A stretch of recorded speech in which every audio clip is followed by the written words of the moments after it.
When do NBA players hit their prime? The answer, of course, is different for every player. The first difference is that some players have longer primes than others. LeBron James has basically been playing at an all-NBA level since his second year in the league. You have other NBA players like Kareem Abdul-Jabbar and Karl Malone who have also had crazy peak longevity. Then you have players who have pretty short primes. In the case of Grant Hill, because of injuries, we really got to see 1 or 2 prime seasons from him before he dipped off dramatically. You also have a case with Monte Ellis, where he got traded when he was 26 years old and averaging 25 points per game. After the trade, he never quite got back to the level that he was at despite being only 26 years old. Outside of the length of their prime, the other difference is when they hit that prime. We've seen cases of players hitting their prime at relatively late ages, as is the case with Steve Nash having his best seasons when he was around 32-33 years old. And then you have a guy like Michael Carter-Williams, who by almost every measure had his best season when he was a rookie, and everything since then has basically been downhill. Perhaps a less dramatic case would be Isaiah Thomas, who had his best statistical season when he was 23 years old. Same goes with Reggie Miller, who had his best statistical year when he was around 24. So in this video, I'm going to attempt to at least determine the average age at which NBA players, but specifically NBA stars, are most effective, and talk about some related phenomenons associated with age in the NBA.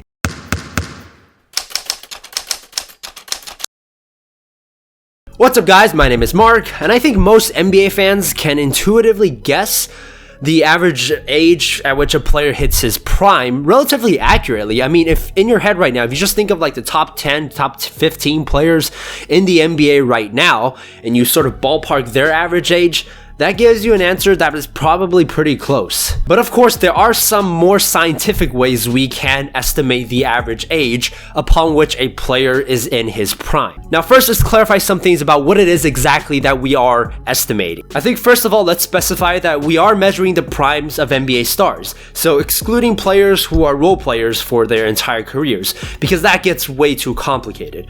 Second of all, I'd like to clarify that we are looking into when players are individually at their best. This ties directly into the problem that NBA fans run into all the time, which is how do we objectively rank the productiveness of a player? Some people are a big fan of using per game stats. Others use all-encompassing stats like PER or win shares. Some people look at accomplishments. So for example, if this player has 1 MVP on his resume, then that MVP year was his best year. The cool thing is that sometimes the different measuring systems all point to the same season. For example, most people agree that 2013 was LeBron's best season because it was a year where he put up very high per game numbers on insane efficiency. He led his team to 66 wins, he won regular season MVP and finals MVP, he had the second highest PER in modern NBA history, etc. But there are also cases where it is less obvious to say which year was a player's best year, and I think Dirk Nowitzki is a good example. If you were to think of any individual season for Dirk, you'd likely think 2011. It was when he defeated the Miami Heat in the finals, and he won finals MVP, and that trophy is the most important part of his legacy, especially to Mavericks fans. But 2011 was probably not his best individual season. Dirk has 1 regular season MVP trophy in addition to his 1 finals MVP trophy, but they didn't happen in the same year. Dirk won that regular season MVP back in 2007, where he averaged 26 points per game on 50-40-90 shooting and led his team to 67 wins. Unfortunately, that was also an infamous team that lost to an 8th seed in the first round. I bring all this up to say that stuff like this can get complicated if you tend to overthink a little bit too much. For the sake of this video, we are just going to be measuring individual productiveness, so taking away some of the more intangible factors like leadership, which might have made Dirk a better overall player in 2011, but for the sake of this video, we're just going to say that Dirk's best season, for example, is in fact 2007. Okay, let's start out with something simple. Let's take all 61 MVP seasons in NBA history from 1956 to 2017, and let's put them on a bar graph, sorting them by the age of the MVP that season. And voila, we get this graph. Now, the first thing that jumps out is that the graph seems to follow a normal distribution, meaning that you see a bell curve of some sort that kind of peaks right at the middle in terms of frequency and decreases at the tails. We note that the most common age of an NBA MVP is 27, followed by 28 and 29. We also see the outlier MVPs, the 2 guys that won it at age 22. One of them, as we all know, is Derrick Rose in 2011, and the other being Wes Unseld in 1969. On the other extreme, we have Karl Malone, who won MVP at age 35 in 1999, and Michael Jordan, who won MVP at age 34 in 1998. Alright, but what about star players who have never won MVP? Well, I looked around the internet for a bit and I came across this very interesting study for which I can't find the name of the author, but I'll of course leave a link down below. This person decided to use points per game as just the simple defining metric for when a player had his best season. Now at first I thought this was perhaps a little bit too simple, but after looking at the results of what happens when you just rank seasons based on points per game, they actually match up surprisingly well to at least my own subjective perception of when I think a particular star has had his best season. In general, seasons where players average career high in points also match up pretty well with when players generally achieve their highest accomplishments, whether that be MVP or runner-up MVP or first team All-NBA. So this study looked at 71 of the best players in history. Basically, these are 71 players that 99% of NBA fans would agree are top 100 players in history. So here are some of the findings. Number 1, that the average age when NBA stars had their best season is 27 years and 2 months, which on average equates to about 5.25 seasons after a player enters the league.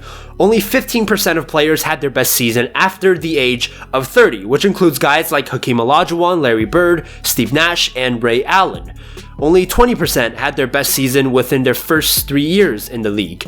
This includes guys like Will Chamberlain, Nate Archibald, and Bill Walton. There are some additional observations that you can make from this study. First off, as you can tell from this graph, which is basically the same thing as we saw in the MVP graph, you see a normal curve of some sort, with more or less a peak in the middle and low points at the tails.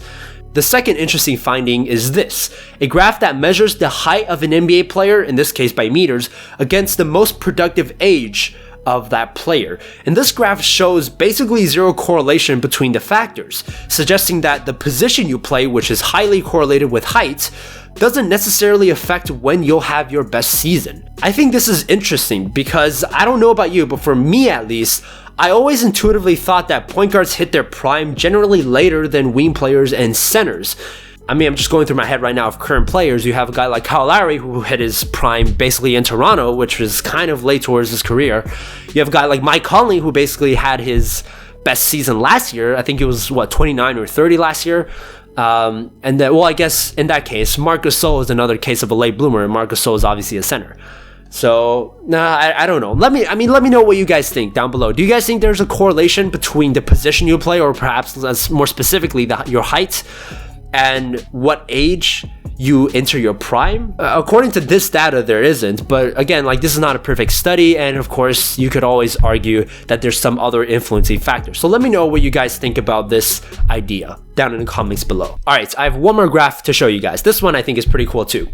This graph on the x-axis has the chronological timeline of the 71 players based on when they were born.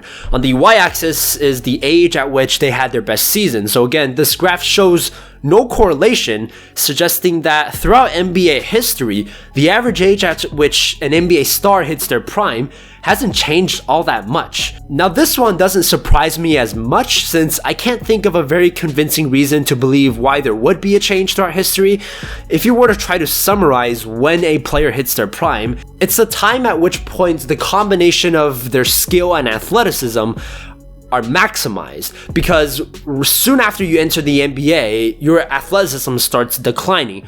But theoretically speaking, at least, your skill level keeps increasing. So then the point at which a player enters his prime is kind of when their athleticism hasn't dipped off dramatically yet, but their skill level has taken a large enough leap, and you kind of have that combination of the two that puts them at their highest ever level. But as much as technology and medicine has improved the strength and conditioning of NBA players, I don't think it has had that much of an effect as some may think.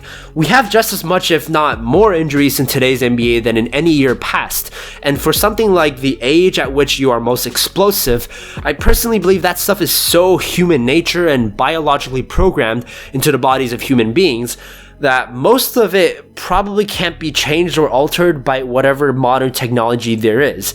But I do think that the conditioning of NBA players is getting a lot better and will continue to get better, meaning that while the age at which players hit their absolute prime won't change significantly, I do think you will see more players have longer stretches of prime than before. But that's just my intuitive take on things. I'd love to know what you think about that as well. Alright, that's it for today's video. If you're new to the channel, make sure to hit that subscribe button. We have a bunch of really interesting topics on this channel that really I think no other NBA channel really covers. So make sure you subscribe for that. And also follow me on Twitter to stay up to date with some of my daily NBA thoughts. And otherwise, I'll see you next time.